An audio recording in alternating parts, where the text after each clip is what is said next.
Olá, bem-vindo e bem-vinda a mais um Rede Talks aqui, o nosso podcast do loteador. Hoje a gente está recebendo a Kelly Durazo, que já vou apresentar. Mas se você ainda não se inscreveu nas nossas redes sociais, YouTube, LinkedIn, Instagram e várias outras que a gente tem, procure lá por Rente Crédito ou vá nas nossas... procure lá no LinkedIn por Rente Crédito, você vai achar a gente muito fácil. Se inscreva para receber em primeira mão as notificações. Queria agradecer aqui primeiro a Kelly e ao Cléo, que hoje está gravando o quarto episódio com a gente. A gente fez uma brincadeira aqui com o Cléo, viu? Ele veio de co-host hoje, só que o pessoal vai votar se ele deve ficar ou não. Então eu já tô vendo que ele vai influenciar as pesquisas. Querem te pegar, hein, Cléo? E uma coisa para você ter cuidado, viu, Kelly? Quando acabar aqui, que é uma característica do Cléo. Quando acaba aqui, ele vai pedir um favor para você de graça. Né? Então, fazer uma consultoria. Uma dica, tal, do imóvel que eu comprei. Ou que eu... A primeira entrevista que a gente fez hoje foi com o Ricardo Cardim. E o Ricardo, botânico, Mata Atlântica Brasileira e tal. E ele falou, cara, vamos jantar comigo lá que eu tô fazendo o jardim da minha casa. Aí você me ajuda. Aí depois ele veio com o Sardinha, pediu alguma coisa. Com o Cris pediu alguma coisa. Hoje ele vai te pedir alguma coisa. Pois é, então, mas cuidado. tá no coração, ele pode. Ele pode, né? Então tá bom, já tá autorizado aí. Vamos lá, então mas liberado fica mais fácil. Fica mais fácil ainda. Kelly, por favor, fala um pouquinho de você.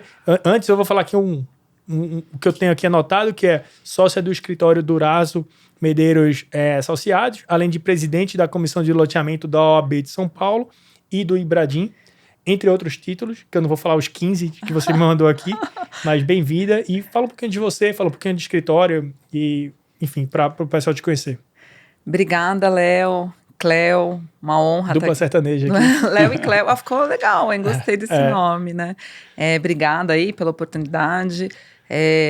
Bom, eu tenho escritório há alguns anos, né? Eu trabalho com loteamento há mais de 20 anos e essa área aí é minha paixão de longa data. Eu dou curso em vários... curso de loteamento em várias universidades, na OAB também. Você deu ontem, inclusive. Dei ontem até 11 horas da noite, tinham 90 e poucos alunos. Então é um prazer, sempre que eu posso falar sobre qualquer tema de loteamento. E ainda mais se for loteamento mais registro eletrônico, que também é minha paixão. Então, um prazer a gente poder estar aqui e conversar, que é como a gente falou antes, né? O poder da informação é muito... forte, né? E hoje eu já aprendi umas coisas com você hoje. Então, já me deu uma dica boa. Então, e a gente vai dar dica para todo mundo que está assistindo, porque realmente essas informações ninguém tem, né? E a gente não acha fácil. No Google também não tá tão fácil de achar, porque é tudo muito novo. Então a gente vai conversar aqui e bater um papo. Até quem acha que conhece muito, não conhece tanto assim, né? Você pega dentro do direito, tem várias especialidades, e dentro do direito imobiliário você tem várias especialidades do direito imobiliário. E você terminou se especializando no loteamento, mas também muito o que envolve assinaturas digitais, né, e certificados, etc. Então é bem específico. Aposto que tem muito advogado que não sabe o que você sabe nesse aspecto específico. E tem um negócio legal aqui para a gente bater o meio campo, que você foi responsável pelo primeiro lançamento digital do país, é isso? Isso. Com a Lote 5 em 2020. Inclusive a Lote 5... que foi o primeiro episódio que a gente fez aqui, que foi com o Arthur e com o Ricardo. Que legal, Então, meus clientes queridos. O Astério, que eu já falei várias vezes, o Fernando, enfim, todo mundo lá da Lote 5. Foi o primeiro lançamento, foi um desafio, porque o formato de venda era feito de forma física, né? Então, essa mudança do físico para o eletrônico é uma mudança de chave dentro da empresa. Culturalmente, inclusive. Culturalmente, né? Então, eu assessorei eles para essa mudança de chave. Então, a gente fez algumas reuniões com o time comercial. A gente encontrou barreira na equipe de corretagem, porque, claro, dificuldade sempre vai ter. Não tem como você trazer uma facilidade sem ter alguma dificuldade do outro lado. Então, mas ninguém vai querer assinar, ninguém vai querer instalar o certificado na máquina, vai ser difícil vender. E no final deu tudo certo, acho que foi 300 assinaturas no lançamento, só teve um cliente que reclamou. E assim, de lá para cá, de 2020 para cá, nunca mais a Lote 5 teve um papel no escritório dela.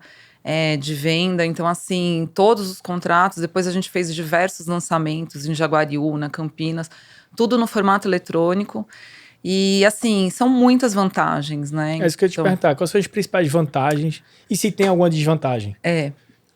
Assim, quando eu fiz o da Lote 5, a gente tinha uma dificuldade que hoje não existe mais, porque assim, o contrato de venda, para ele dar registro no cartório de imóveis, ele precisa ter o certificado digital. Ainda não foi regulamentado, está para sair uma nova regulamentação do CNJ, né, do Conselho Nacional de Justiça, para talvez flexibilizar isso, mas por enquanto precisa ser o certificado do ICP Brasil, aquele que é o token ou o A1. Na época da Lote 5, a gente teve uma dificuldade porque isso não podia ser feito online, hoje já pode. Então, naquela oportunidade, eu tive que colocar uma pessoa da certificadora dentro do stand de vendas. Então, foi um pouco mais complicado. Mas de resto, assim, só tem vantagem, na minha opinião, porque você não vai ter que imprimir aquele tanto de páginas de papel, né, para fazer o contrato físico. Você não vai ter reconhecimento de firma das partes, nem das testemunhas. Você não vai ter deslocamento para reconhecer firma, nem para registrar o contrato. De todas as pessoas que assinam, de todos os contratos, né? De todas as pessoas que assinam. São 500 lotes, são 500 contratos. Na verdade, nem 500, são mais, né? Porque cada contrato 4 vias. 4 vias. A gente tá falando de 2.000 documentos. Isso. Tudo bem que são 500 documentos rodando juntos, mas passam por todas as assinaturas e ainda vai no cartório para reconhecer firma. De todo mundo. De todo mundo. Que além de ser caro, logisticamente deveria ter um software de roteiro para saber onde é que estão os contratos. Isso. Pô, mas nem faz a conta, então, do número de folhas de papel, né? Porque se são 2.000 contratos, vezes quantas páginas? 10, 20 páginas cada contrato, 30 páginas. Se for de alienação fiduciária, umas 30. Umas 30 páginas. Então, você está falando aí de pelo menos 60 mil páginas. Né? 60 mil folhas de papel, né? Então, para um empreendimento normal, né? Se não é um empreendimento gigante. Se for pegar um empreendimento como a Lote 5, tinha quantos lotes lá? 1.300. Eu tinha visto 2.600, não foram duas fases? 2.600. São duas fases de 1.300, eu acho. É que a gente lançou só uma, né? A primeira que na matéria que eu li do valor, se eu não me engano, eu tava falando de 2.600 contratos, que era uma economia de... Vou chutar aqui o número, tá? R$1,5 milhão, mais ou menos, pro loteador. Na verdade, faz um pouco de tempo, já não me lembro de cabeça, mas acho que era em torno disso, assim, acho que eram 2 fases, por isso que foi citado. Se não for isso, a gente bota um asterisco no vídeo aí e a gente fala a verdade. A gente tem aqui um certificado de fake news. Então, cuidado, hein? Se eu falei um fake news aqui, a gente vai botar um asterisco depois. Você podia compartilha um artigo, o link do artigo. É verdade. Tá na página do escritório. Legal. Legal. Então, muito mais vantagem. Você falou da logística, tem mais alguma vantagem, não? Então, o contrato eletrônico não precisa de assinatura de testemunha. Isso eu aprendi hoje, já aprendi. Ninguém sabe disso, então... Ou avisar aqui pra Nath, Edu, Fabi, pessoal lá da Rent, não precisa mais de testemunha nos contratos da gente assinado digitalmente. Exatamente. Por quê? Porque os contratos eletrônicos... Se bem que, assim, hoje em dia, você parar para pensar, né? O contrato físico precisa ter testemunha.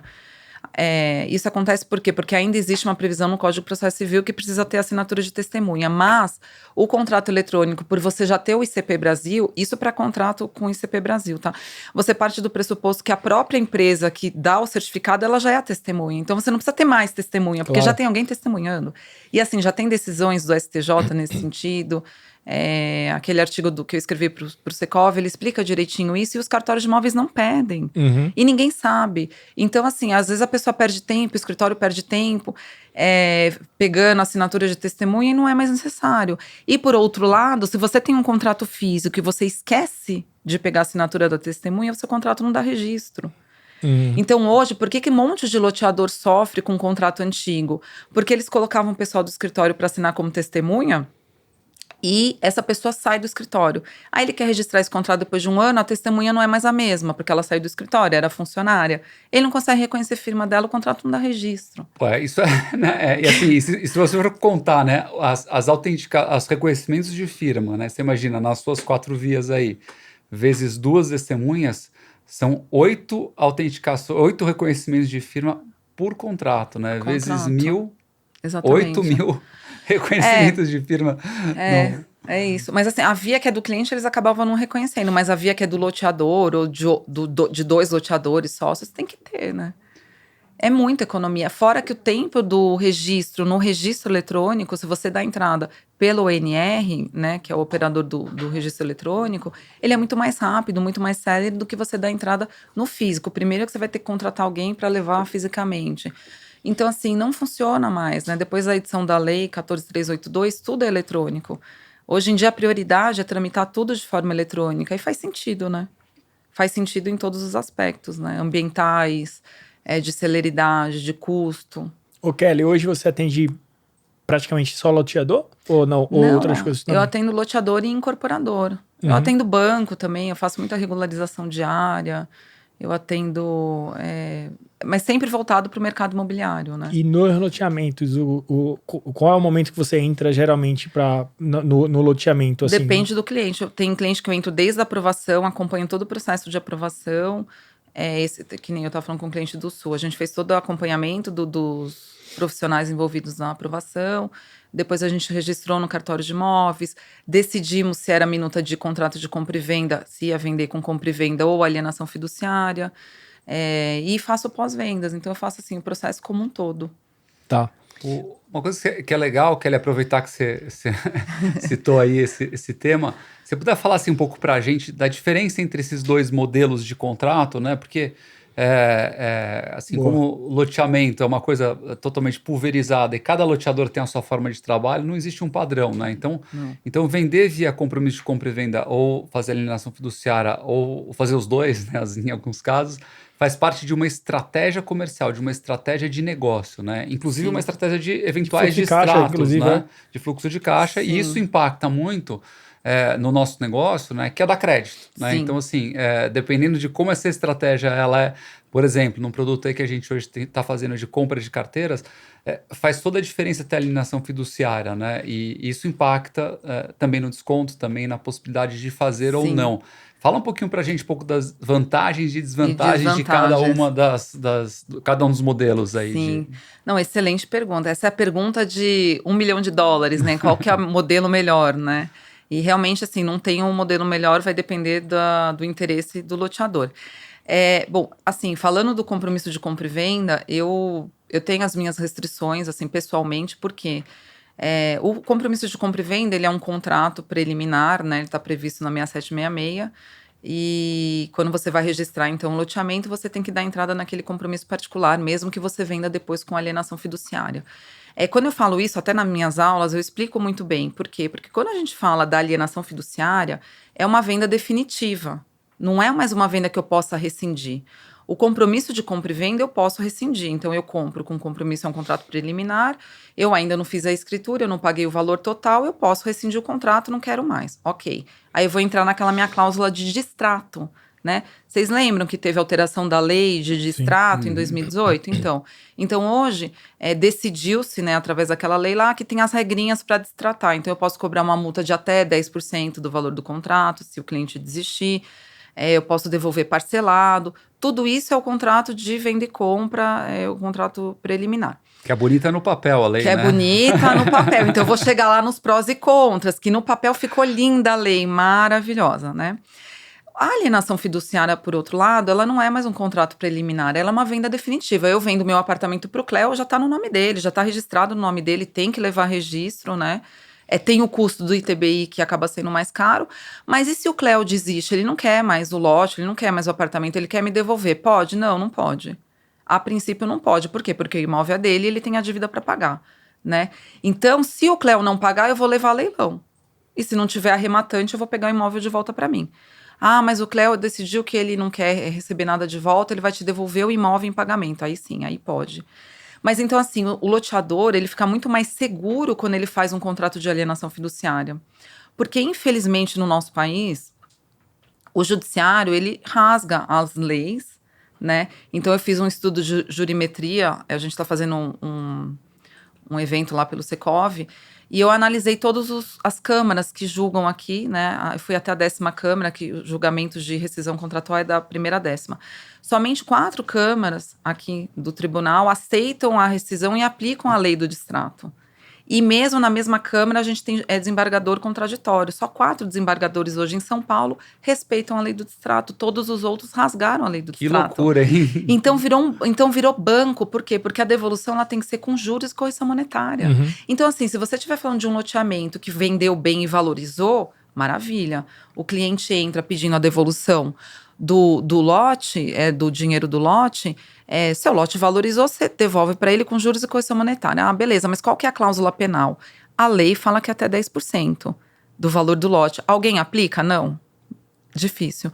Então, eles estão, assim, baixando essa cláusula penal para 20% do que o cliente pagou, por exemplo. Eu vi casos lá, quando eu fiz esse estudo, que tem multa de R$800. Porque o cliente pagou pouco, então, assim, o cliente que paga pouco, ele é beneficiado, né? Então, assim, o contrato de compra e venda, ele seria muito bom se funcionasse a parte da rescisão. Mas, infelizmente, os tribunais não respeitam e eu, Kelly, prefiro o modelo de alienação fiduciária. E qual que é a desvantagem da alienação fiduciária? O custo. Realmente você tem que ter um custo para registro, né? O que as empresas estão fazendo hoje? Elas não estão levando a registro imediatamente, elas vendem com alienação fiduciária, elas esperam amadurecer esse crédito, ver se a pessoa vai pagar de fato, e aí depois de uns 4 meses elas registram, né?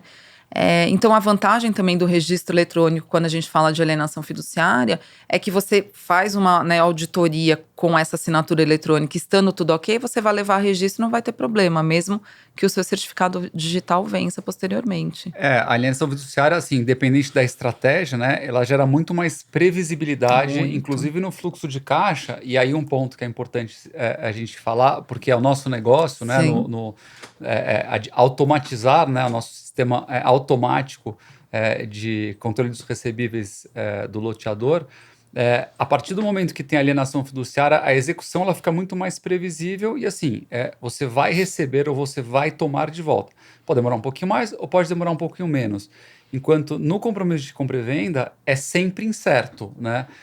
E se o loteador não tiver não fizer uma gestão muito bem feita, e aí é onde a gente entra para ajudar também, muito bem feita da gestão da inadimplência, né? É muito comum ele deixar acumular 3, 4, 5 meses, de repente ele tem lá um passivo. Já né? vi até 12 meses que tava lá e o cara nunca deu nem um oi. Exatamente, uma loucura. Impressionante. Uma loucura. Isso gera um passivo. Então, assim, muito loteador, se ele tiver que rescindir, não vamos chamar de rescindir, mas né, tem o termo correto aí, Resilição. Né, de resilição, resilir o contrato, ele quebra. Ele quebra porque é um passivo tão grande. Tiver que devolver tudo aquilo, né? E ainda tiver que devolver tudo aquilo, contando assim com a boa vontade do judiciário, aí assim. Então, e o nosso receio, né, no nosso grupo lá, do Secov é isso, porque se vier uma crise econômica, a gente já viu o que aconteceu, né, há anos atrás, vem uma avalanche de rescisão. Aí chega lá no judiciário, aplica uma multa de 20% do que ele pagou, com juros e correção monetária, quebra um monte de empresa, né? Esse é o mal do nosso mercado, né? Quer dizer, os chamados, né, empreendimentos de primeira classe, que são os incorporadores, isso fica muito evidente, né? Porque você tem lá o Secov, você tem dados muito mais, né? Sim. Pô, quebrou o cara, ou ele tá lá na bolsa, né? Sim. O loteador não tá, né? O loteador, ele foi impactado, talvez até mais impactado, né? Dentro da informalidade do negócio dele, mas não apareceu. Então, ele foi até menos... Mas você sabe que o Secov faz análise dos loteadores também, né? Sim, A gente tem os percentuais, né? Sim, é só menos evidente, né? Menos para a evidente. população em geral, assim, né? É menos evidente. Do mesmo jeito que loteamento é menos evidente, também. Mas assim, meu voto sempre é alienação fiduciária, mas eu sempre, às vezes, sou voto perdido, porque os corretores conseguem convencer os clientes que é para vender com contrato de compra e venda, porque é muito mais fácil, né? Contrato de compra e venda não tem que recolher ITBI, normalmente a corretagem, eles tiram do valor do ITBI, né? Então, se não tiver que recolher ITBI e sobra uma gordura, é o que é o valor da corretagem. Então, assim, não tem almoço de graça, né? Sempre o que tiver mais segurança jurídica vai ter um caminho mais difícil para seguir. Acho que até a questão do ITBI e do custo de cartório, que vai variar ali entre 5%, mais ou menos.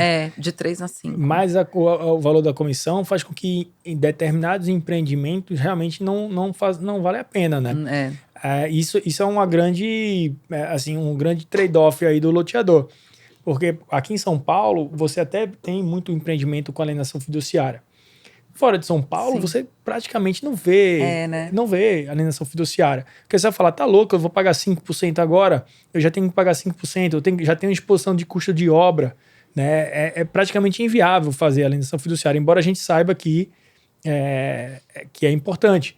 Agora, uma coisa que não se faz muito é ter gatilhos para você executar uma alienação fiduciária, né? De você converter aquele contrato em alienação fiduciária, que também o pessoal não faz. Por quê? Porque não faz. Simplesmente não tem o gatilho no contrato para fazer isso de forma unilateral, talvez, do lado do loteador. Você vai pegar contrato. Aí eu não sei, porque é uma pergunta difícil para mim. Mas eu acho que eles não fazem porque fazem contratos ruins, os loteadores. Talvez se tivesse um bom advogado como você fazendo essa assessoria, eles teriam gatilhos que poderia melhorar esse contrato. Por não ter esses contratos, o que é que acontece? Não tem crédito. Não tem crédito. Não, mas isso que você falou aí é importante, Léo, porque assim, o que acontece? Né, nós estamos falando aí de 3%, 5% a mais do valor do VGV ou do valor de venda inicial ali daqueles lotes, dependendo do volume de vendas que ele está vendendo em determinado momento, mas assim, isso é uma consequência do crédito, né? Porque assim, olha só, assim, vamos pensar, refletir de uma outra forma, né? Por que é que o loteador está economizando com alguma coisa tão importante quanto o contrato e o registro do contrato? Bom, ele está economizando porque ele não tem dinheiro ou porque ele não tem aquela disposição, aquela de funding, de caixa para poder bancar aquilo lá no começo. Então, assim, é por isso que loteadores mais estruturados ou loteadores, enfim, que têm mais acesso ao capital, normalmente optam pro óbvio que tem características locais, né? Tem um relacionamento tão bom com a população local, não preciso de crédito nem nada, eu faço compromisso de compra e venda, mas via de regra, assim, quanto mais estruturado, quanto mais ele fizer de forma formalizada, ou seja, através da alienação fiduciária, maior é o crédito dele ao longo do ciclo do negócio dele, né? Com certeza, com certeza. Agora, tem casos que o loteador, ele vende com compromisso de compra e venda ou com alienação fiduciária, o mesmo produto. Perfeito. Não necessariamente ele tem que escolher. Então, acho que dependendo do perfil, para falar a verdade, eu nunca parei para entender por que o mesmo produto tem os dois, mas eu sei que, por exemplo, esses clientes que eu atendo, ele tem os dois, porque eu faço o registro dos contratos e eu vejo, né? Eu sei que muita prática de mercado a gente tem quando é loteamento popular, a venda com contrato de compra e venda, né? E quando é um loteamento médio para alto, com alienação fiduciária. O que a gente recentemente falou com alguns loteadores é que no mesmo empreendimento você tem dois contratos diferentes, é porque você optou por alienação fiduciária quando a opção de condição de pagamento foi de 2 a 3 anos. Então. E contrato de compra e venda quando você tem um parcelamento de 10 anos. Então, quando é mais curto, você consegue justificar o pagamento do ITBI e cartório, e aí porque você vai ter uma receita mais rápida. E uma mais longa, você geralmente opta por contrato de compra e venda. Mas é aquele negócio, você poderia também fazer o híbrido, né? Você faz com o contrato de compra e venda com gatilho para alienação fiduciária. Então, mais ou menos. Me explica então, Isaí, já é uma pergunta para você. É uma pergunta. Não, tô adorando, é assim, ó. Tentou-se fazer isso. Vamos aprender. Agora é o momento da consultoria gratuita para o nosso fundo novo. Então, assim, ó, isso na prática funciona muito, na teoria funciona muito bem. É lindo, a gente escreve lá no contrato que é um compromisso de compra e venda, igual acontece na incorporação, né? Por que na incorporação funciona? Porque você assina um compromisso de compra e venda, e você fala, quando eu entregar as chaves, você vai ter que me pagar a parcela final, ou você vai entrar com financiamento, que no caso o banco vai financia. Fazer o repasse pro banco. A pessoa tem que aparecer para fazer a vistoria da obra e pegar as chaves. E nesse momento, eu só entrego a chave se tiver assinado o meu financiamento. Qual é o momento pro loteamento fazer essa troca? Não tem. Porque a posse do lote é dada no momento que ele assina o contrato de compra e venda. Então, eu falo assim, eu assinei o seu contrato de compra e venda.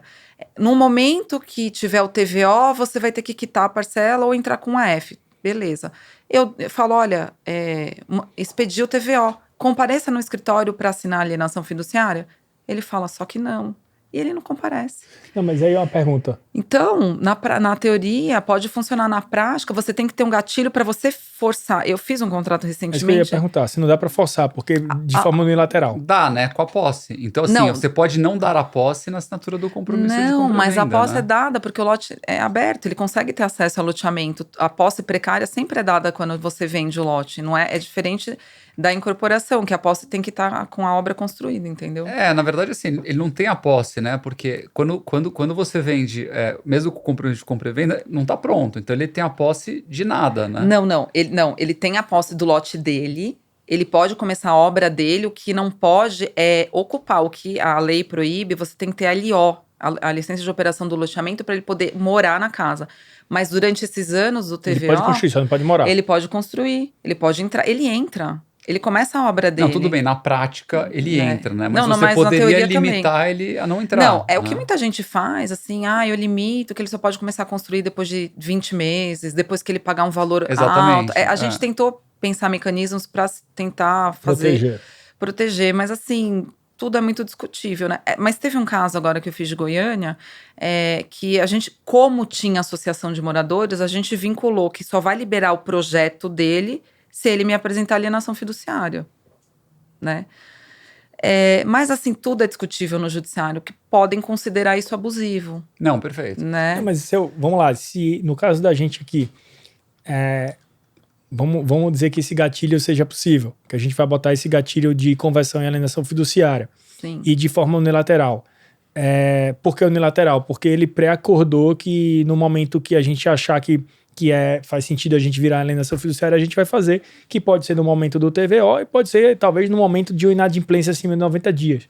Então, a gente não poderia fazer isso ou não?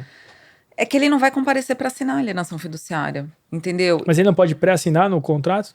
Se você pré-assinar, você vai ter um problema de caixa. Porque assim, olha só, você vende hoje um lote… Eu digo assim, eu não apresentei não apresentei no cartório. Ele pré-assinou, mas não apresentei no cartório. Então, mas olha só, então me ajudem aqui, ó.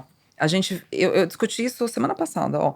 Você vende um lote hoje de 100 mil reais para o Léo. Eu vendo um lote para você de 100 mil reais. Se você escreve no seu contrato que, primeiro, essa condição que você falou dele, se ele ficar inadimplente em 90 dias, ele tem que assinar a F. Você não tem um evento certo determinado para ele assinar a F, já não funciona, tá? Então, assim, mas vamos pensar. Eu vendi o lote de 100 mil para você. Você pagou 5 parcelas. Você vai escrever que quando o TVO estiver pronto, ele tem que comparecer para assinar a F. Como que você vai deixar pré-assinado um contrato de AF se o saldo já não é mais o mesmo? Uhum. Esse é o problema. Então, o meu cliente queria fazer isso. Ele falou, não, eu vou vender com o CVC, só que eu já deixo assinado um AF. Eu falei, o Ministério Público vai bater na sua porta, porque você está fazendo o mesmo produto, 2 contratos, com o mesmo valor. Então, se você soubesse qual que é o saldo devedor dele em 1 ano, ou quando o seu TVO ficasse pronto, poderia. Mas você não tem como saber, né? Então, assim, a minha sugestão, se for para fazer desse jeito, dá para fazer quando tem associação de moradores. Aí você consegue vincular. Caso contrário, ninguém comparece para assinar. Agora, você pode entrar com uma ação de obrigação de fazer para ele comparecer e assinar. Mas não vai funcionar. Sinto muito. A minha resposta é negativa, consultoria. Vamos acabar aqui então o podcast?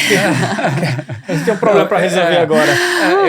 Eu acho assim, legalmente, de fato, né? Mas a prática, às vezes, é muito uma habilidade local de cada loteador. Pode né? ser, Então, assim, se for, eu já vi muitos casos, por exemplo, que tem um vínculo da construção com a própria aprovação na prefeitura. Então, assim, mas é um compromisso de compra e venda, beleza, mas de certa forma você tem que apresentar lá o teu compromisso de compra e venda, ou a tua AF e tal, e aí você vincula um pouco a construção ao documento, né? Você pode tentar fazer um convênio, uma parceria com a prefeitura para eles te ajudarem nessa fiscalização. Por exemplo, e assim, até dentro dessa mesma questão, né? A gente até falou num podcast anterior, que você sabe, você tem ajudado a gente também. A gente está criando um produto de assinatura eletrônica que vai desde a formatação do contrato, dos templates do contrato na nossa plataforma, até a emissão do certificado digital em até 1 hora no stand de venda, inclusive nos finais de semana. Em geral é 20 minutos, inclusive, né? Mas Exatamente, em até 1 hora. Em até 1 hora, né? Quer dizer, é um produto assim, realmente para ser não só prático, né? Mas também eficiente, né? Dentro do modelo de vendas, para não atrapalhar o corretor e sim ajudar, né? até o registro de alienação fiduciária e eventuais devolutivas, né? E uma das ideias que a gente tem, né, que é totalmente viável, né, e a gente espera que com a consolidação do produto isso aconteça, é possibilitar que o próprio comprador, né, possa, a partir dessas presunções aí de que ele tem a obrigação de assinar ou pagar o ITBI, faça a emissão do próprio ITBI, né, na nossa plataforma. Muito e a gente legal. vai poder, inclusive, como fintech, PropTech, fintech, financiar, né, esse TBI em parcelas. Né? Muito então, bom. por exemplo, o cara tem lá que pagar 3%, 4%, Muito é um valor bom. muito alto, porque o valor do... Mas ele tem um cartão de crédito, ele pode pagar lá em 6 vezes, vai pagar uns juros lá em cima, obviamente, Isso. mas vai conseguir regularizar o contrato dele e ter a propriedade, vamos chamar, não é definitiva, porque ele não quitou totalmente, Sim. mas...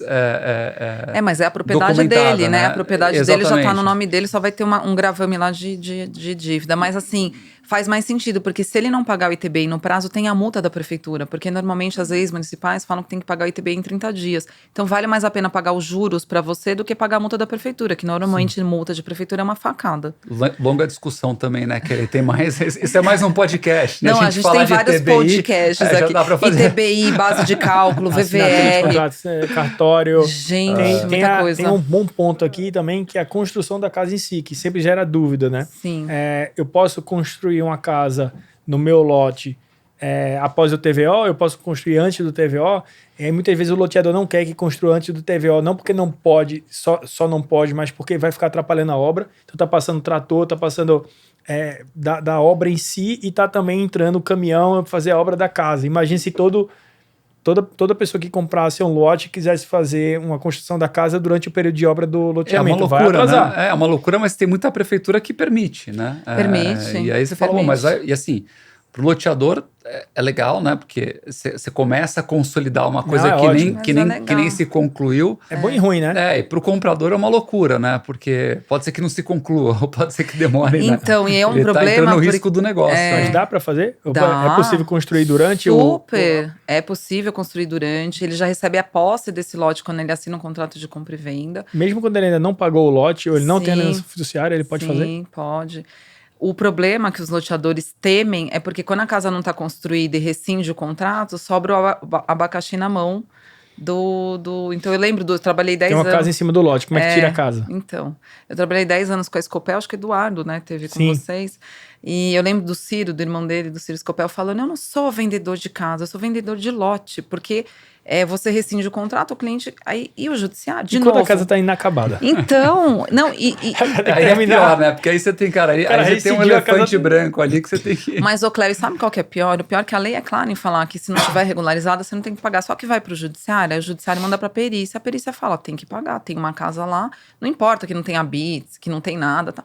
Vai lá, a perícia fala, a perícia fala que o cara gastou tanto e que então vale tanto, mas não é a verdade, né? Porque você tem que, de fato, era melhor que não tivesse nada Era lá, melhor né? que não tivesse nada, né? Então, por isso que eu dou a sugestão, porque eu faço muita retomada de lote, porque, eu não sei se todo mundo sabe, mas assim, o contrato de compra e venda também tem mecanismo de retomada extrajudicial, né? Por isso que é importante quando você vende com um compromisso de compra e venda você registrar, porque se ele fica inadimplente você consegue também retomar. Esse procedimento existe há muitos anos antes da lei de alienação fiduciária, ele é bem parecido, inclusive. Mas o que é a minha sugestão que fica? Quando você faz uma retomada, tira a foto com data para ver como tá a obra, porque depois você vai querer fazer alguma coisa, ou acabar a casa, ou vender a casa, alguém acaba, e vem lá o sujeito que era o dono, né, principal, inicial, e fala, não, a casa que tá prontinha lá com a piscina é minha, e ele não fez nem a metade da edícula, né? Então, Brasil não é para amadores. Não é brincadeira. Não é para amadores. Meu Deus do céu. Não é para amadores. Como é complexo, né? Um tema que, em tese, deveria ser simples, né? Ele não é nem um pouco simples. Não é. Inclusive, tem vários apps que, assim, para tirar fotos, que ele te dá a geolocalização e o próprio app te dá lá a data e o horário, entendeu? Mas é confiável. Será que o judiciário vai aceitar? Aceita, porque, assim, de novo, é um terceiro, né? Tipo, dizendo que aquele celular geolocalizado estava ali naquele horário, naquele lugar e tirou aquela foto. Não, eu concordo que deveria aceitar, mas ainda assim é Brasil, né? Porque no final das contas o juiz vai poder determinar se aceita ou não. Se o cara... É isso. E outra coisa, infelizmente aqui no Brasil, a justiça ela é muito pró Consumidor. corda do lado o consumidor, Sim. o lado mais fraco da corda. Sim. Então não é porque não é justiça. Os pesos da balança são diferentes. O trabalhador, o empregador, a pessoa física versus a pessoa jurídica. Infelizmente, empreender aqui no Brasil não é fácil. Não é. Mas a gente tenta, né? Porque assim, pelo menos o judiciário também tenta, né? A gente vê na própria lei dos distratos, né? Pode chamar de lei dos distratos, é muito... Não, pode chamar lei dos distratos. Os advogados não gostam, né? Mas assim... porque a lei acabou alterando o artigo da 6766, mas no final é a lei dos distratos. Todo mundo conhece. Popularmente, a lei dos distratos. Ela foi muito feliz, assim, de novo, né? No papel, né? Em que ela diz que quando você faz a devolução do lote, você pode devolver, quando você faz a retomada ou o cliente faz a devolução do lote, você pode devolver o percentual que cabe ao cliente, né? Acho que é em 18 vezes, 12. Né? Que é 12 vezes a partir do momento em que foi entregue a obra, né? A partir do momento ou é 12 meses a partir do momento? Tem duas situações, agora eu não vou lembrar de cabeça, mas uma é quando conclui a obra e um outro prazo quando, acho que é antes, né, da conclusão, acho que é isso. Mas enfim, ninguém aplica, Cléo, então, nem perde tempo, porque o judiciário não está aplicando. Não, eu entendo, mas assim, só para mostrar um pouco tem que pagar à vista. Exatamente, mas ele mostra um pouco da boa intenção, porque assim, a partir do momento, né, então, olha só, o loteador, ele não tem o crédito, ele tem que financiar o cliente dele, ele tem que fazer a obra muitas vezes antes e tal. E ainda assim, quando ele tem um distrato, ele tem que tirar um dinheiro, né, do fluxo de caixa dele para devolver para o cara. Por quê? Porque a lei não é aplicada. Né? Mas o judiciário pensou nisso na lei dos distratos, dizendo o seguinte, olha, vamos acabar o loteamento, vamos pegar esse dinheiro todo, acabar o loteamento, e aí depois, quando acabar com os recebíveis, né, com a tua carteira, você paga de volta aquele cara que não quer mais. Igual exatamente. Faz um consórcio ele deixa imobiliário de gastar a qualquer. obra, né? E aí ele tem mais recurso para poder devolver o dinheiro. Exato, que é justo, né? Porque assim, porque de certa forma, foi bom o exemplo que você deu, porque o loteamento tem essa característica, né? De que, assim, como o loteador não tem o dinheiro todo para o fluxo de caixa, ou seja, não é que nem na incorporação vertical que ele recebe, né? Acabou e ele recebe à vista o valor. Sim, ele recebe à vista. Isso, um depende do outro. Então, mas por isso a gente está organizando, a gente vai tentar organizar um evento para a Escola Paulista de Magistratura, imagina, né? Nossa. Lá pelo AB a gente está organizando. E a gente vai tentar sensibilizar o judiciário nesse sentido. Por que a lei veio a existir? O porquê que existe a lei, né? Porque, gente, se quebrar o mercado imobiliário no Brasil... Quebra tudo. Quanta gente vai ficar desempregada, né? Então, assim, infelizmente o que você falou é isso. Eles olham só o lado do consumidor. Eu acho que tem que olhar. Mas tem que ter um equilíbrio. Não, tem que ser justiça. Não é justo. Justiça significa que... Agora, justiça é o conceito... a balança, aquela balança pra mim não tem nada de equilibrado, entendeu? Exatamente, a balança é assim. Justiça deveria estar... E sabe o que eu percebi nesse estudo? Nesse estudo que eu fiz de jurimetria, eles não olham quanto a pessoa pagou pra ver se aplica 20%, 30%, 40%. Eles só olham, virou regra. Porque as pessoas hoje não têm mais tempo pra nada, né? Então, você olha lá, poxa, mas um que pagou 100 mil é 20%, o que pagou 10 mil ou que pagou 1.000 é 20% também. Então, assim, tá difícil, tá tudo errado.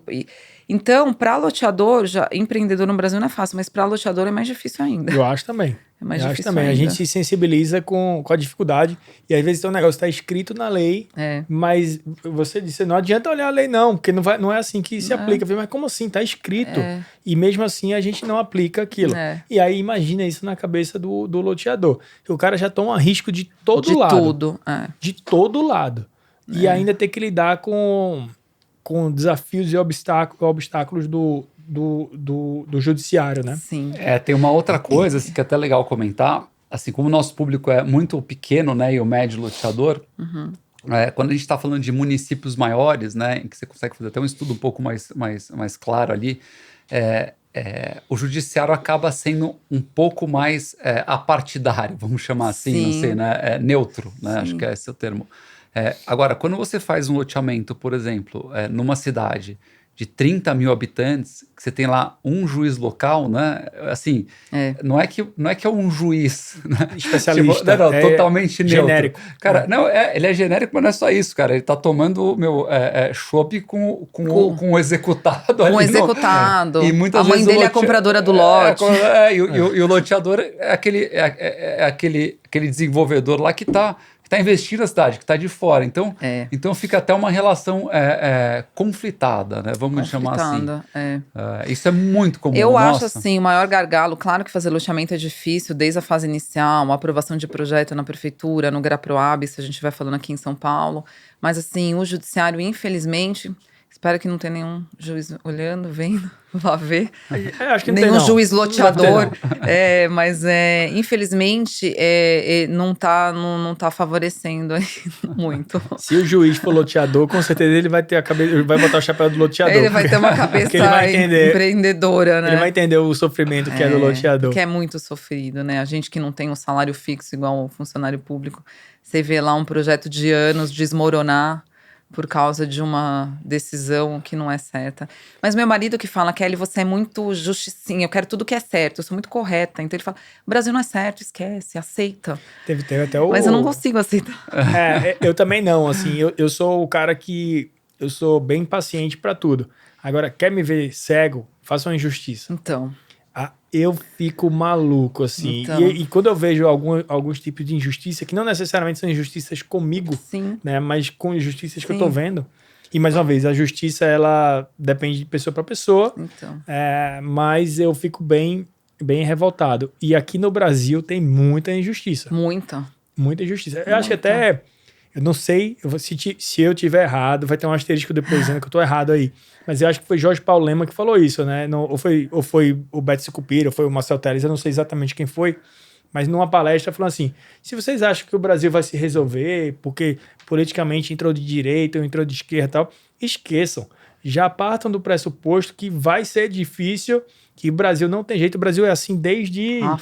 500 anos atrás, o Brasil foi essa bagunça. Então, se acostume que vai ser uma bagunça mesmo e tenta lidar com isso. Porque resolvido, você acha que a gente vai virar os Estados Unidos?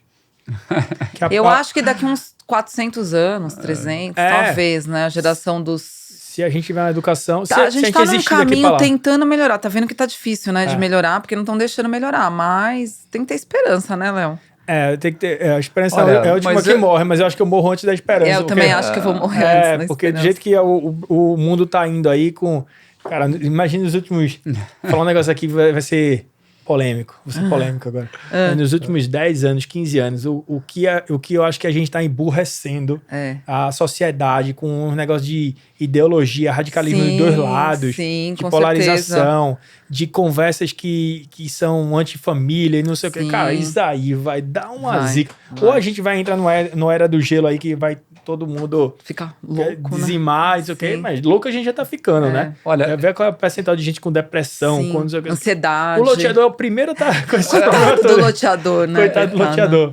Eu vou defender um pouco, né? Assim, que eu concordo com vocês, acho que assim, isso aqui que a gente vive é uma loucura, a aprovação é uma loucura, assim, mas...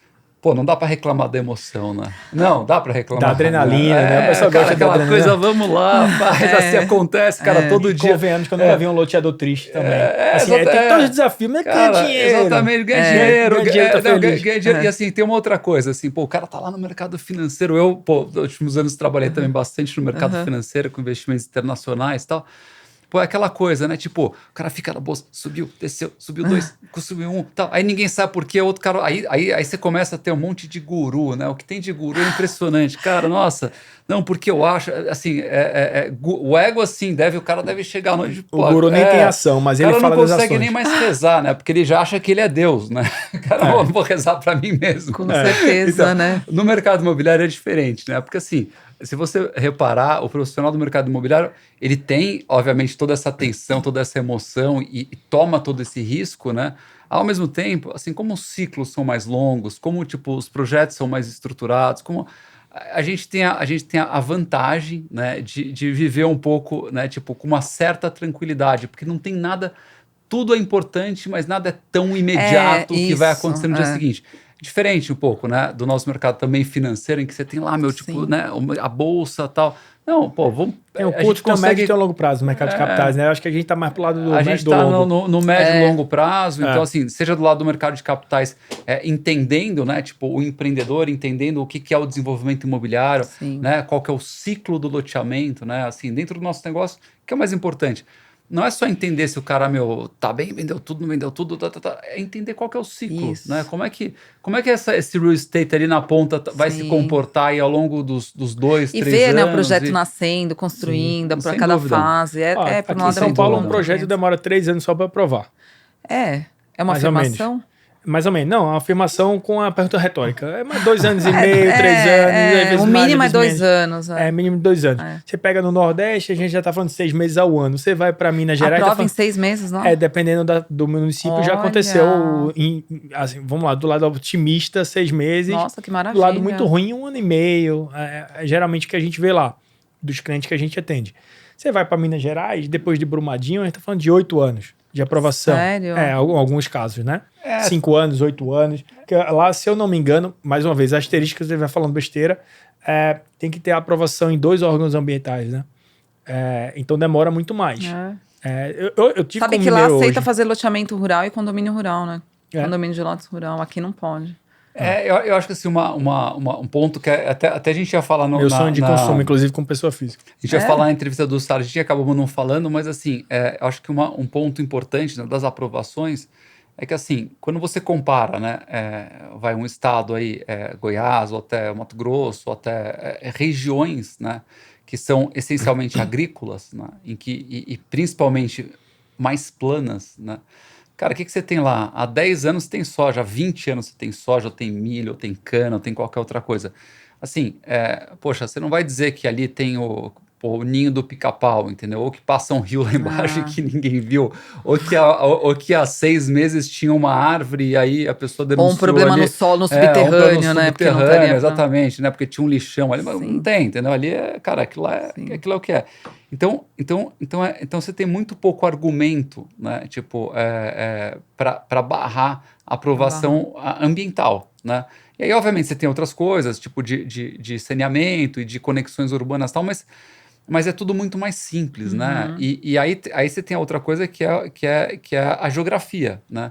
É muito diferente também você executar, aprovar, né? Fazer e aprovar um projeto num lugar plano do que você fazer, cara, em Minas Gerais, em que você tem, imagina, né?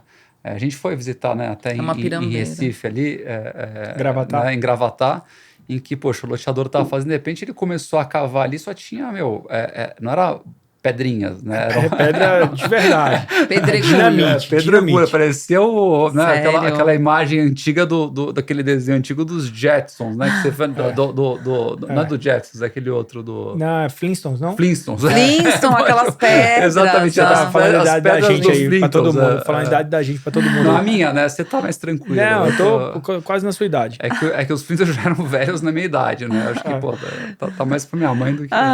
Mas é verdade, é isso mesmo, mas... Ô, Kelly, a gente já tá chegando aqui nos 15 minutos finais. Já. Você vê como é rápido. Eu falei, vai ser 5 minutinhos só o papo. Mas eu queria... É que a gente tem papo aqui por umas 10 horas. Opa, uns a gente pode abrir um vinho né? aí e a gente vai a noite adentro. Nossa, aí. Seu marido vai chamei. matar a gente porque você não vai voltar pra casa nem tão cedo. A sua mulher também. No meu caso aqui, eu tô no hotel. Então você tá no hotel, tá em São Paulo. Tô tranquilo. Eu tô de Vale Week. Mas fala um pouquinho do escritório. Quantas pessoas vocês têm hoje? Se vocês atendem outros mercados que não o mercado imobiliário. Me fala um pouquinho do escritório aqui, da estrutura de vocês. A gente hoje, eu tenho um escritório, um braço operacional que fica em Limeira, né? Lá a gente tem 6 advogados. E aqui em São Paulo a gente tem 4 advogados. Então, total, uma equipe 10 pessoas. Bem mercado imobiliário. Só mercado imobiliário. Eu atendo hoje... Eu atendo empresas que não são do mercado, por exemplo, a Porto Seguro não é do mercado, mas eu faço o braço tributário imobiliário, porque eles têm muito imóveis, então a gente desenvolve projetos, por exemplo, para eles. Mas só imobiliário. Tá. Né? Mas o imobiliário com viés no cível, porque tem ação de distrato, eu atendo muito banco, regularização diária, de carteira. Tributário também não? Tributário também. São coisas correlatas, né? Tributário dentro do segmento para você ter uma melhor eficiência dos empreendimentos. Isso. Então, a gente tem essa equipe, a nossa equipe, ela às vezes chega uma demanda muito grande, a gente acaba contratando mais gente ou não, enfim. Mas a gente tem hoje atuação mais com o mercado de loteamento e incorporação com a economia de lotes também. Eu já fiz muito. Aliás, eu fiz a primeira incorporação eletrônica em Vinhedo. Outro dia eu registrei. Eu só registro eletrônico também, né? Tudo eletrônico. Então, assim, quando a gente Você tá fala. tendo dificuldade de mudança cultural? De fazer Claro isso que eu tô muito? tendo dificuldade, mas eu não volto atrás. Você literalmente advoga a favor do Não, assim, olha, do outro dia digital. um cliente meu falou assim, Kelly, eu não estou conseguindo assinar o seu contrato de honorários digital. Pode ser físico? Eu falei, não. Contra os meus princípios, de jeito nenhum. Eu vou pedir para alguém te ligar, te ensinar. Era um senhor, né? Te ensinar, ele conseguiu. Eu não rodo papel físico no meu escritório. Eu não aceito, entendeu? Esse caso que a gente teve uma incorporação de casas lá em Vinhedo, o cartório também não queria aceitar. Não, manda na pasta. Cadê a pasta? Eu falei, não tem pasta. É tudo eletrônico, é tudo pelo NR. Não, mas e a planta? Aí ele deu um trabalhinho com a planta. Aí a planta eu tive que desmaterializar a planta no cartório de notas e dei entrada e deu o registro. Foi o primeiro registro eletrônico na cidade de Valinhos ou Vinhedo, não sei. Então, mas assim, tudo que é imobiliário eu faço. Desde Legal. a aprovação de projeto. Faço milagre também, milagres imobiliários. Faz voltar o amor em 7 dias. Faço né? Faz voltar tudo. o amor, faço tudo. Então, assim, tudo que é imobiliário, a gente faz no escritório. E, claro, viés civil, tributário, se for imobiliário também. Muito Mas fazendo uma propaganda da Kelly, assim, eu acompanhei bastante na minha jornada aí no mercado Sim. imobiliário o direito imobiliário, né? A evolução do direito imobiliário, principalmente acho que nos últimos 20 anos, né, Kelly? Sim. Ou nos 15 Pelo anos, que ela estava né? trabalhando. Provavelmente é alguma coincidência nisso. Isso. Sim, mas assim, mas o que A aconteceu? Kelly começou com 12 anos, inclusive.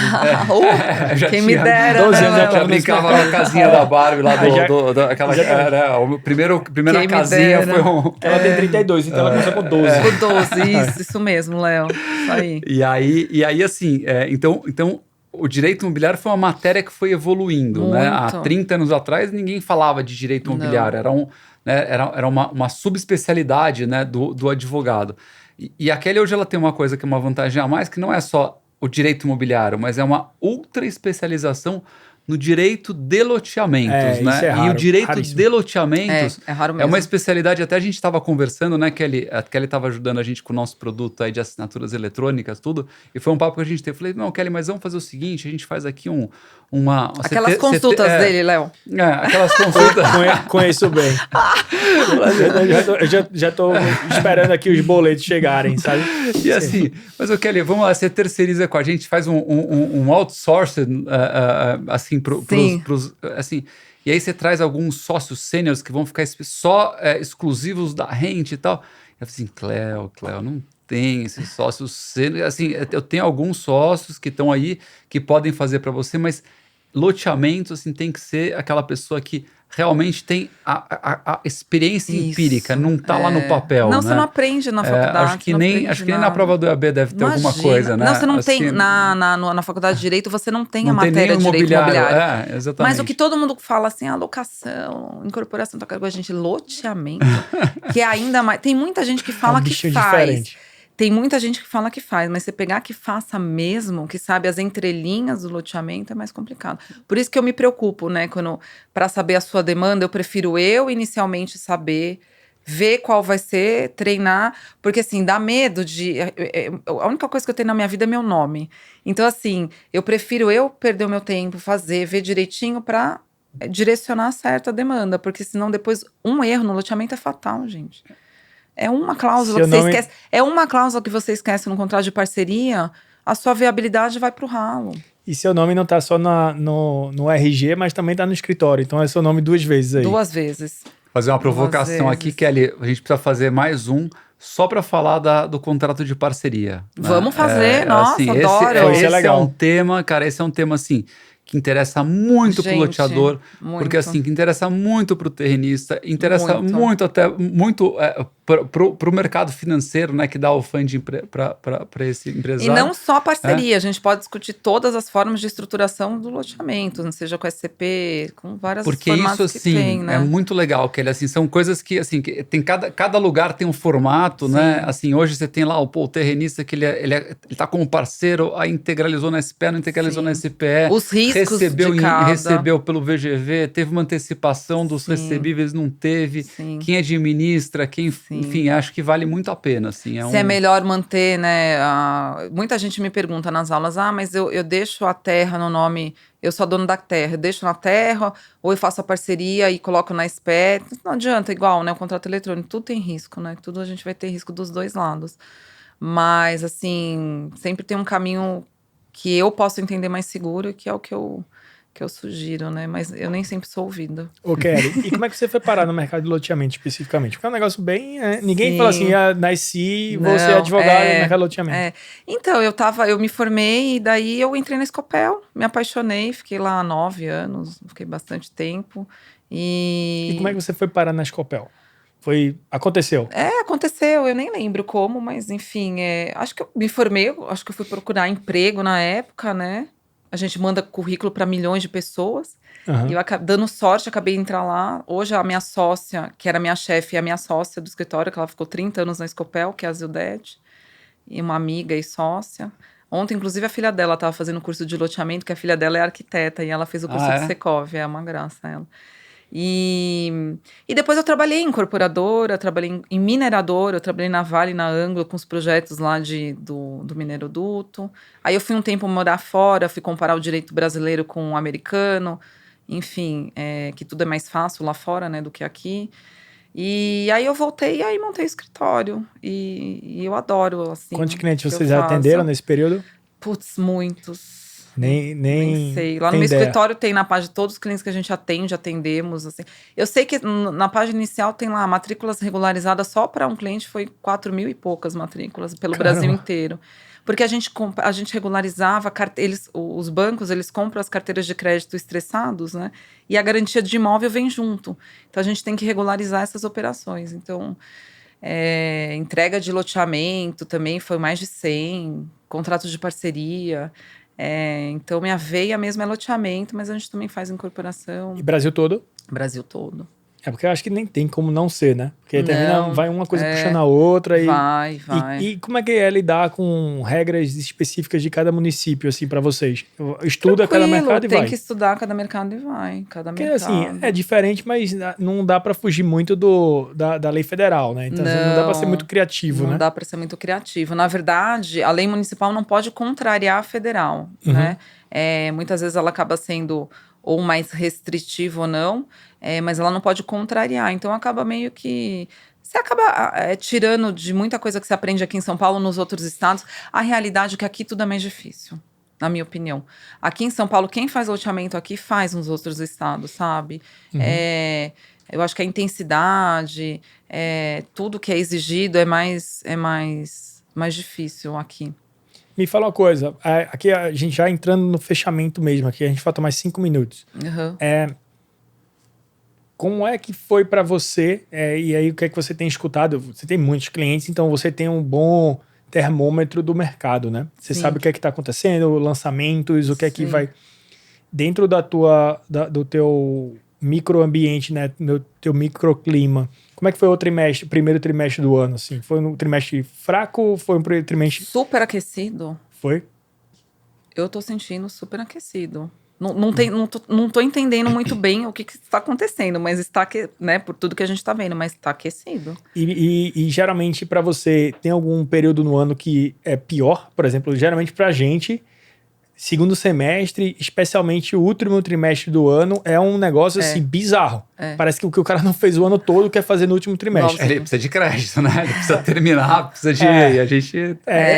eu não sei explicar por quê, tá? Aí vai falar, não, mas primeiro trimestre geralmente tem que pagar tem carnaval, a escola, pagar primeiro trimestre. Carnaval, aí janeiro tem muito... O próprio loteador em janeiro não tá trabalhando, porque ele tá de férias. Sim. Aí tem fevereiro, tem carnaval, março tem Semana Santa, às vezes cai em abril, mas geralmente é um trimestre. E aí tem o mutuário tá com muita dívida, porque tá pagando escola, pagando as coisas no começo ali, material escolar, etc. Mas a gente vê que parece que o ano ele começa devagarinho, ele vai aquecendo, quando chega no último ano, tá um inferno. É igualzinho. Assim, ninguém aguenta mais. Pra você é a mesma coisa? Mesma coisa. Nossa, final do ano é muito ruim. Muito. Ruim e bom, né? Ruim porque ele trabalha muito, bom porque... Mas assim... Mas a pessoa podia dividir um pouquinho, né? Você divide um ano aí um pouquinho. Mas esse ano, assim, eu tô até estranhando, porque eu esperava menos coisa nesse começo de ano e, assim, tá uma velocidade, assim...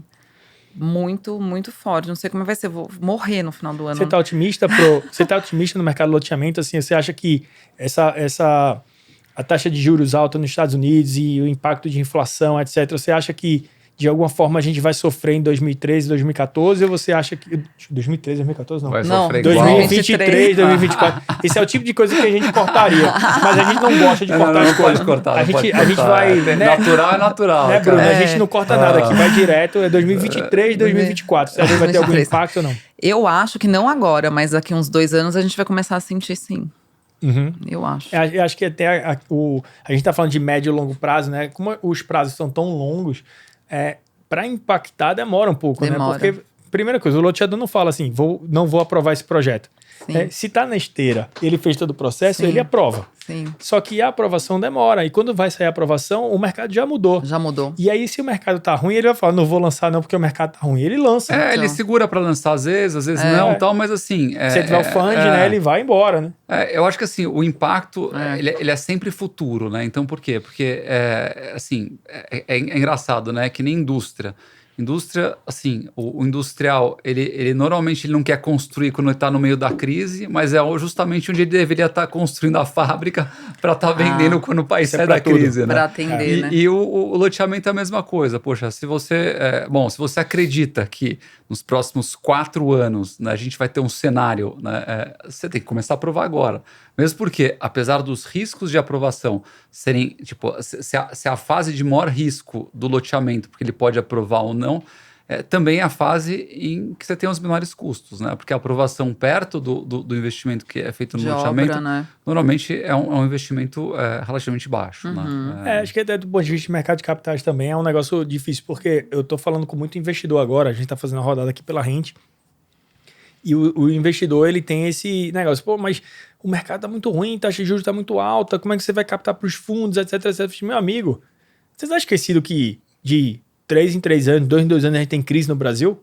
No máximo 5 em 5? É verdade. Então assim, a gente agora tá com... Lembrem que a gente teve um período de taxa de juros muito alta, aí depois a gente teve uma redução drástica, Baixou muito. caiu até 2%, assim, mas numa velocidade incrível, toda a reunião do Copom você tinha uma redução, e aí a gente teve agora um movimento contrário que começou a subir rapidamente, chegando a, eu acho que, se eu não me engano, 1,5 pontos percentuais em um mês de ajuste. Nossa. E aí a gente foi bater agora 14%. Então, de 2% para 14% em quantos meses? Não lembro exatamente, mas 8 meses? 7 meses. Loucura. Foi uma loucura. Óbvio que vai dar problema. E o desemprego subindo, né? E o desemprego subindo, inflação aumentando, a gente tendo uma redução da capacidade de pagamento e tal. Só que se a gente também não começar a baixar para níveis médios, nenhum mercado no Brasil vai sobreviver. A gente tá falando de mercado imobiliário, a gente tá falando de qualquer um. Então, óbvio que os economistas de plantão sabem disso. Então tem que começar a baixar, senão também não tem investimento. Não tem investimento, a economia vai parar e aí é pior ainda, porque a gente vai ter um problema dobrado. Então, eu acho que é natural essa sazonalidade. A gente tem que aprender a surfar nesses momentos de crise. Né? Mas o mercado imobiliário, como a gente falou, especialmente o loteamento, não é uma corrida de 100 metros, não é Usain Bolt. Não é. A gente tá falando de uma maratona ali de 42 quilômetros. A gente tá falando de 10 anos, 15 anos, 20 anos às vezes. Então, pé no acelerador, reza, né? Ontem a aluna perguntou assim, Kelly, na aula, depois que a gente tira as certidões do dono da terra, e aí a gente sabe que vai demorar para aprovar o projeto, então tem o risco dessa pessoa ter contraído dívida lá na frente, o que eu faço para me proteger? Para que eu cheguei no registro e dei tudo certo. Eu falei, ore. Junta as duas mãozinhas. Ore, começa a orar. Eu falei, a hora que essa acabar a diligência, você aprovou, colocou o projeto na empresa, começa a rezar. Para que nesses 2 anos ou 3 ele não contrai uma dívida aí bilionária, né? Não apareça nada, né? Assim, não tem milagre, né? Até sabe quando eu fiz os coelhos dentro da cartola. Tá? Eu fiz uma pós do direito imobiliário, né? E a frase que ficou na minha cabeça, tem alguma coisa que eu aprendi, foi a seguinte, assim, que... Tem aquela frase, né, de quem não registra imóvel não é dono, né? Mas a frase no direito é assim, quem não registra não é dono, mas quem registra pode não sê-lo, né? Tipo, Depende, pode perder a propriedade também, exatamente, né? que pode aparecer alguma coisa ali, tá? Então você fez tudo bonitinho. O cara lá transferiu a propriedade. Hoje tem mudado a legislação, nessa concentração dos atos todos na matrícula. Hoje, se você puder falar disso assim no finalzinho, que super legal. acho que é um isso. ponto que eu lembrei agora que vale a pena, isso né? é Kelly? maravilhoso falar, porque assim, a lei do princípio da concentração na matrícula, ela surgiu em 2015. Só que na prática ninguém confiava. Por quê? De novo, medo do judiciário. Então a lei falava assim: tem que averbar na matrícula tudo que você tem eventual direito sobre o imóvel, sob pena de você perder esse direito. Só que ninguém confiava, por quê? Porque tinha uma decisão da STJ que falava que, mesmo com a edição da lei, você poderia ser considerado adquirente de má fé se você não tirasse as certidões do vendedor. E hoje, com a lei 14.382, mudou isso. Então a lei ela é expressa em afirmar que para você ser considerado adquirente de boa fé, não precisa tirar as matrículas. Então, se eu for comprar um apartamento do Cléo, Precisa tirar os documentos. eu não preciso tirar dizer, nada. As certidões. Eu só preciso dizer, certidão. Eu só preciso. Eu falei documento? Não precisa tirar a matrícula. Matrícula é a única coisa que você precisa. A matrícula eu preciso tirar e certidão fiscal. Agora, aquele bolo de certidão, não preciso mais Criminal, tirar. a Não preciso mais tirar. do negativa de débitos da Receita. Não preciso mais tirar. Mas, assim, por outro lado, se você tiver algum crédito em algum imóvel, você tem que gravar isso na matrícula, senão você vai perder esse direito, né? Então, ele quer privilegiar o quê? A pessoa que tá ligada, a pessoa que tá colocando tudo que tem no imóvel, na vida do imóvel, que tem que averbar na matrícula. Mas isso é muito legal para dar celeridade, para baratear o processo de compra. Agora, para loteamento não se aplica. Por quê? Não posso falar assim, vou fazer um loteamento e não vou pegar certidão, não. Porque a lei de loteamento fala que eu tenho que apresentar a certidão do imóvel do antecessor pelos 10 anos, tá na lei, então eu não vou conseguir aprovar meu projeto. Aquela outra frase que diz assim, que o direito não protege os que dormem, não né? Protege tem os até que uma dormem. frase em latim que os advogados adoram falar. Exatamente, tal, né? exatamente. Então é isso, mas é muito bom que a legislação está movimentando. Vamos ver se o judiciário aceita, né? Kelly, obrigado pelo papo. Eu vou te dar um minutinho para você passar uma mensagem para os nossos loteadores, uma mensagem de otimismo. Se quiser mandar um beijo para a família também, fica à vontade. Mas é um momento aí para você se despedir do pessoal. Eu queria agradecer vocês aí, a oportunidade, e falar que é isso, né? As dificuldades fazem a gente crescer. E não esqueçam a dica que fica, não esqueçam de tirar a matrícula atualizada sempre, tá, gente? No ENR, por favor, não comece a olhar um projeto com matrícula antiga, que é o pior começo que alguém pode ter aí de análise de um projeto. Kelly, se alguém quiser procurar você, por onde é que tem algum site, algum Instagram? Tem o site do escritório, durazomedeiros.adv.br, tem meu LinkedIn, Kelly Durazo. Durazo com 2 E's, né? 2 E's, Durazo. Durazzo. ZZO, isso mesmo. E se quiser também o contato da Kelly, entre em contato com a gente aqui na Rente também. A gente vai passar com o maior prazer o contato da Kelly. A gente deve ter mais um papo no futuro, né, Kelly? Sim, com Acho certeza. Que no backstage a gente continua falando, porque a gente tá fazendo coisa junto. Sim. Mas mais na frente eu acho que ficou bem legal a sugestão da gente fazer a parte de contratos, sim. etc. É bem legal. Bem legal. Contrato entre o incorporador e o loteador e o proprietário, dono de terreno. Contrato de compra e venda, alienação fiduciária, só falar de contrato, acho que é bem legal. A gente vai fazer um curso sobre isso, dá pra ficar umas 5 horas falando sobre isso. Dá mesmo, viu? Mas queria te agradecer aqui pelo papo, foi um prazer te conhecer pessoalmente agora. Agradecer também ao Cléo aqui, que vai entrar em votação, né, Cléo? Que o Cléo vai virar assíduo aí votem todo a favor, podcast. Votem a favor. E uma última dica, mandem e-mail para a Kelly, entre no site dela e mandem e-mail para ela, porque ela tem uma newsletter que de tempos em tempos ela escreve no valor econômico. Verdade. Não só no valor, na CB, né? Pô, Cléo. Assim, escreve em tudo que é lugar, mas é que o valor tá na minha cabeça porque foi a última, foi né, Kelly? Seu último artigo aí. Pra receber, você gosta do meu... Eu adoro. Aliás, é um dos poucos que você me mandou, muito legal. Que não tá no meu, que eu não aperto o spam, porque o seu é nota 10. Né? Não, e o meu tem lá, né? O meu fala, se você não quiser mais receber, né? Por causa da LGPD. Não, o seu tem até caixinha no meu Outlook, lá tem obrigada, Cléo. Todos eu vou jogando lá pra ler de vez em quando, pra relembrar. Sabe que outro dia teve o lançamento do livro. Eu escrevi... legal. Fala aí. Eu tô no manual dos contratos imobiliários, da revista dos tribunais, eu escrevi a parte de loteamento. E teve o lançamento a semana passada, a Moira também também da Lelo, escreveu. Eu tenho uma turma, meus amigos queridos. E aí eu tava entrando e tem no newsletter tem um moço do Cresce, mas eu não conheci o rosto dele, porque eu fiz reunião e incluí lá, né, Cléo viu. E aí eu tava saindo, ele, Kelly, não sei o que, eu não sabia nem quem é, mas aí ele falou, eu adoro receber aqueles seus e-mails, porque às vezes a gente não tá muito ligado no que tá acontecendo, você já escreve a matéria e já manda pra gente. Eu falei, que bom que eles gostam. Né? Muito Isso bom. é ótimo. Muito bom. Legal. Obrigado, Kelly, mais uma vez. Vamos fazer a segunda depois. Vamos. E se você ficou aí até o final, eu espero que sim. Se inscreva nas nossas redes sociais, LinkedIn, Instagram, YouTube, Spotify, Deezer, Apple Podcast. E se a gente puder ajudar de alguma forma e se quiser também falar com a Kelly, por favor, entre em contato com a gente que a gente vai ter o maior prazer em apresentá-los. Obrigado, até o próximo episódio e boa noite. Valeu. Valeu, tchau, tchau. Tchau, tchau.